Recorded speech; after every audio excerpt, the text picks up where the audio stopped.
time to celebrate, everyone, because you've made it. 7 days of going inward, noticing, revising, assuming, observing, and today everything begins to come together. Because every practice that we have been working on so far, it's been guiding you towards the stabilizing of your identity. Now, when you've learned to notice your states, you weren't learning to fix them. You were recognizing that you are not the emotions or the thoughts. You are the awareness that moves through them. Now, when you practice assuming at the end or living in the end, you weren't just visualizing a result, you were stepping into the version of yourself who already lives there, the one whom the desire is normal, the one who knows they already have what they desire. When you were trying to revise the past, we're not focusing on changing the facts, we're shifting the meaning. So we want you to reclaim your authorship and free yourself from any old and past self concepts. And when you started trusting the bridge of instance, you were learning to surrender. The art of surrender is so important in Neville's world. It's like the quiet faith of someone who already knows who they are and that they have everything they already desire. And all of this, every single tool that I've been talking to you about through Neville's teachings, every practice has been leading to this. The moment you stop doing the work and start being, this is identity. And Neville said, you are not what you do, you are what you consent to be. And that is the foundation of it all. Identity is not behavior, it's not personality or habits or performance, it's the inner yes. The inner yes that you give to a particular version of yourself. Now, he also said, man moves in a world that is nothing more and nothing less than consciousness objectified. And what does it mean? It means the world doesn't reflect what you want, it reflects what you have accepted as true of yourself. Now, again, we're not trying to change the mirror, we are simply changing the face you show into the mirror. And I want to share with you a moment that showed me what identity really means and how subtle it can come into your life. So there was a time going back probably around 2019 when I constantly felt like an imposter. What we might call I had imposter syndrome. I'd catch myself thinking the thoughts like I'm not as good as they think I am, I'm faking it, I don't deserve to be here, I'm gonna get found out. And it didn't matter how much I achieved, like in the external 3D world. I was a very high achiever. Now, after practicing all of the things we've been going through, the revising, the state shifting, the reframing, the assumptions, everything, I had a daily practice that I still do now, but I obviously at that time I was working on the imposter syndrome thoughts. And one day I went to do like my daily routines and I noticed that the thoughts weren't there anymore. So I hadn't just stopped thinking them through willpower. It was that the version of me that I was in right now at that time no longer believed them, so they no longer existed. So through the consistent practice of the law, revising the inner conversations, creating the new assumptions, and resting in my chosen end, my old identity of being an imposter had dissolved away, and I didn't need to try and convince myself anymore. I simply knew I am excellent at what I do. I am a brilliant accountant. I am trusted. I am capable. I belong here. It didn't feel forced or rehearsed. It was just the natural, like it was just the way I was born to be. And that's when I began to understand Neville's words: be still and know that you are that which you desire to be. Because the stillness wasn't about doing nothing, it was about no longer arguing who I had become. Remember, a state is an experience, a way of consciousness expressing itself through emotion, focus, and thought. But identity is the self who keeps returning to that experience until it becomes natural. So you don't need to hold a state through force. Again, you simply just keep returning to it until it feels natural, until it feels like home.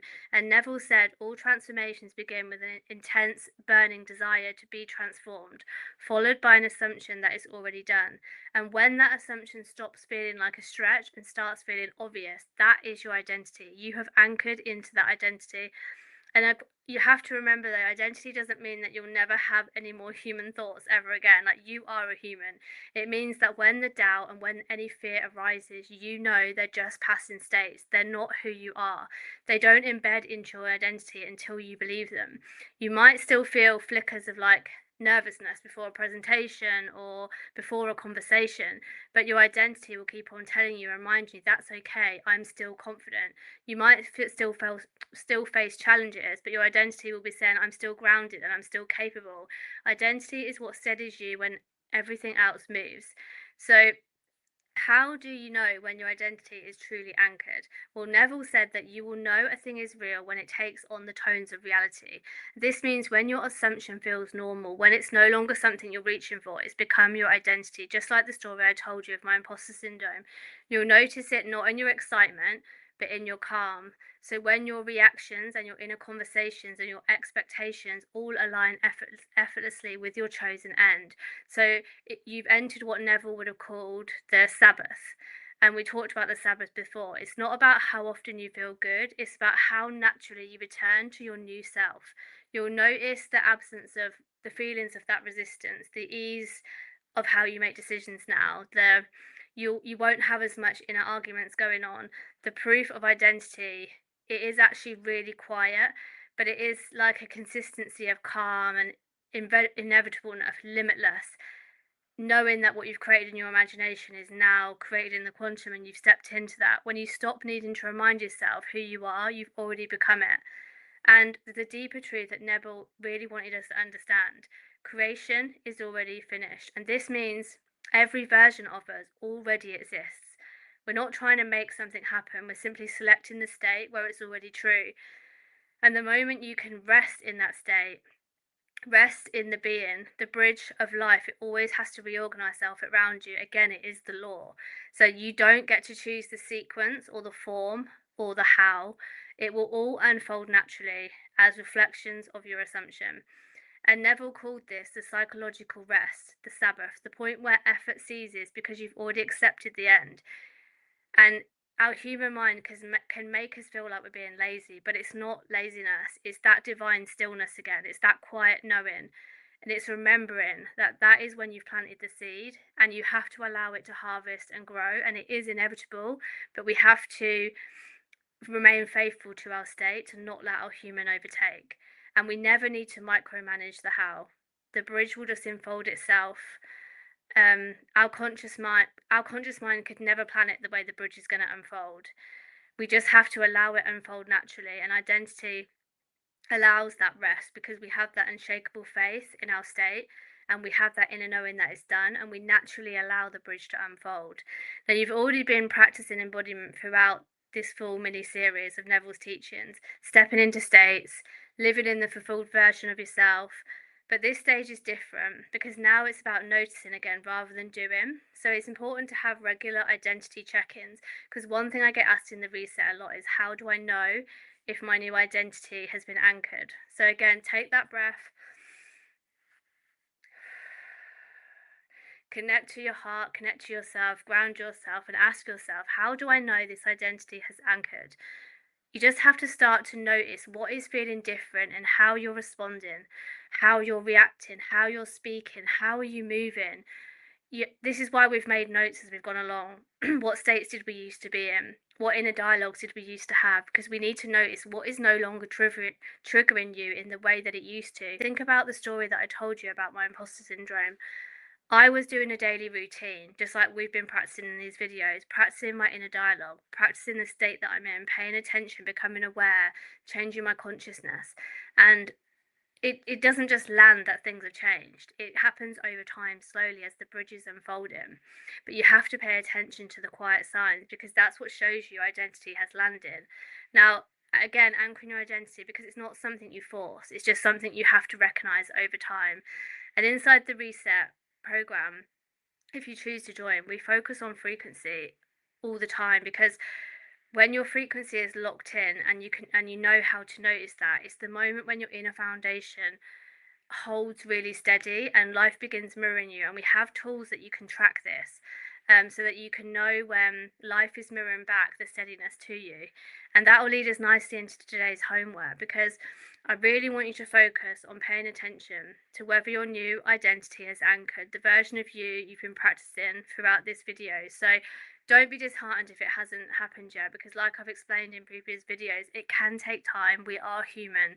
We are going through a human life. But we need to recognize when the version of yourself, the one you've been practicing, probably you've been wanting to feel calmer, more at ease, more capable, more confident. Notice how this identity is showing up in your thoughts, in your decisions, in your actions, and how is this impacting your life? So again, today's not about trying to change anything new. It's about noticing and getting the evidence to prove to yourself and your subconscious mind that changes have already happened. Because we need to observe ourselves to see how our new self is moving throughout the day. So just some of the areas that I pay attention to when I'm trying to notice if my identity has anchored. So decision making. Notice the moments when you're making a decision. Are you acting with more clarity and confidence? These are signs your identity is present. I notice my intuition and my guidance. So you need to recognize, when is your higher self giving you your intuitive ideas? Is this flowing through you more easily? Is it your new identity speaking? Are you taking action from that new identity speaking to you? Then you can look at your comfort zone. So, how much are you stepping out of your comfort zone? How much are you showing courage? Because each new small and bold action is evidence your new self is stabilizing, is here. You need to celebrate your alignment. You need to acknowledge every reflection of your new self, because every time you're showing awareness, you can keep repeating what's working and making it become natural. And then obviously you can just start to observe your goals, because a lot of people, when they join the reset program, they'll have goals that they want to reach over the 12 months. So it's like paying attention to your goals. How is the bridge unfolding? How is your reality beginning to align around your new anchored identity? Because until the new identity is fully anchored, you have to continue practicing the work from the previous days. You have to assume the end, revise when it's necessary, rest in the unseen when you're waiting, let the bridge unfold naturally, practice paying attention to the states that you're in, pay close attention to your inner dialogues with yourself and with other people, because each practice is strengthening the self that you're choosing to be. And don't forget that faithfulness is such an important thing to understand, because it's not striving and working harder, it's staying loyal to your unseen reality until it becomes seen in the 3D reality. So, through these video experiences so far, you've been doing so much inner work, and I'm so proud that you've made it to the end. You've learned how to shift your state, embody your end, revise the past, live your future self. But the truth is, this is just the beginning, and I think that is so super exciting, because Neville's work is not just about information, it's always been about like transformation, and that's what I've built the reset on, because it's the the the foundations, if you like, that Neville has taught us, the states, the assumption, the revision, the faith. I've integrated it, if you like, through more modern embodiment work. You know, like the nervous system regulation, frequency tools, manifesting, bringing in more like subconscious reprogramming from great newer teachers like Bob Proctor. So you can live what you've learned, not just understand it. So inside the reset, you will learn how to stabilize the identity that you've awakened this week, the one who moves from calm, from certainty, the one who's magnetic, abundant, anchored in power. And we go so deep into all of the teachings that we've talked about here, but not in a way of like learning more. I've already given you the Neville teachings. We're going deeper into like identity calibration. So we want to embody your new self until it becomes second nature. We want you to master frequency. So we need to shift your emotional and your energetic baseline to align with abundance, overflow, peace. We need to do somatic integrations, because we need our body to feel safe in this new reality. Because we need, otherwise, our subconscious mind is going to block us and return us to our old state, our old identity. To expand our capacity for overflow, expand our nervous system to be able to receive more money, to create wealth on a continuous basis, to allow abundance in, to be open to receive. And I think what I love one the most about the reset program, and I think most of my clients will say the same, is all the daily embodiment rituals. So short, practical practices that wire in this new identity so that it becomes your default state. Because this is where Neville's creation is finished. It becomes more than a concept, it becomes a lived nervous system truth. So we need to stop chasing the end and start being the end. So if this week has really opened something in you, if you can feel that new version of you ready to leave, ready to lead, ready to receive, create from this stability, the reset is where it will lock it all in for you. So you don't need to do manifestation. You are it. You need to become it. I would love for you to join me inside the reset, where we take the teachings of this consciousness and make them on a cellular level, where the work stops being theory and will become your new embodiment. Because this isn't about chasing alignment anymore, it's about living as it. And I really hope that you've enjoyed this mini Neville series, and I hope that it's really helped you to understand how easily you can step into this new identity. And the circumstances that you're in today, they do not define your future in any way. And I really look forward to talking with you further in our community. And I've just really enjoyed this working with you over this short series, and I hope you've enjoyed it as much as I have. And I would love for you to share in your final post, in the final post below, all the biggest takeaways, whether you're going to join up to the reset or not. Come and join the community, talk with us, share your ideas. We're all here to support each other on the same journey, which is raising the vibration of the planet. And I look forward to speaking to you again very soon.